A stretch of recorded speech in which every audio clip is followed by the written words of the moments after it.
अजून एक प्रकार याच्यामध्ये बघितला जातो टेंडरिंगमध्ये, की लकी ड्रॉ काढले जातात. येस. ओके. लकी ड्रॉद्वारे म्हणजे भरपूर गोष्टी होतात. आपण लिटरली सिडकोमध्ये जर बघितलं, की प्लॉट घेताना सुद्धा lucky yes. Draw lottery. Systems असतात. Lottery system. Lottery systems yes. आपण म्हणू शकतो हं. त्यांना.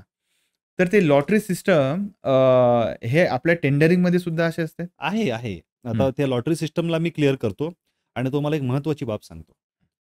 तुम्ही विचार करा, आपल्या महाराष्ट्रामध्ये कित्येक सिव्हिल कॉन्ट्रॅक्टर तयार होत आहे, सिव्हिल इंजिनिअर तयार होत आहे. भरपूर. हं. दर मार्च, एप्रिलला हे भरपूर इंजिनिअर तयार होत आहे. परंतु मी खूप कॉलेजेसमध्ये जातो, आपले सेशन्स वगैरे होत आहे. तर त्या सेशन्समध्ये त्या व्यक्तींना हे माहितीच नाही, की लॉटरी पद्धत काय आहे तर.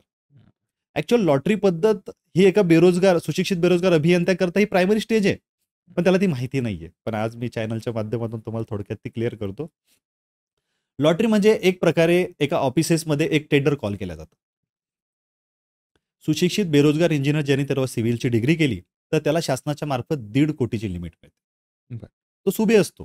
त्याला कामं मिळतात, पण त्याला 1.5 कोटीपर्यंत कामाची त्याची लिमिट्स असते. परंतु शासनाला डायरेक्ट त्याला 1.5 कोटीचं काम देऊ शकत नाही. मग शासन काय म्हणतो, की छोटे-छोटे 1.5 लाख, 2 लाख, 10 लाख, 15 लाखाची कामं त्याला प्राधान्याने द्यायची असतात. हं. त्यामुळे शासनाच्या पी-डब्ल्यू-डीच्या वेबसाईटला दरवर्षी ही लॉटरी काढली जाते. ओके. त्या लॉटरीमध्ये कामाची किंमत आणि काम तुम्हाला दिलेलं असतं. त्याच्यामध्ये तुम्हाला रेट कोट करायची गरज नाहीये. हं. तिथे फक्त तुम्हाला तुमच्या जे इंजिनिअरिंगचे डॉक्युमेंट्स असतील, बँक सॉल्व्हन्सी असेल किंवा छोटे-मोठे तुमची के-वाय-सी डॉक्युमेंट असेल, तर त्या डॉक्युमेंटचा एक फॉर्म भरून तुम्हाला फक्त तुमचा फॉर्म तिथे टाकायचा आहे.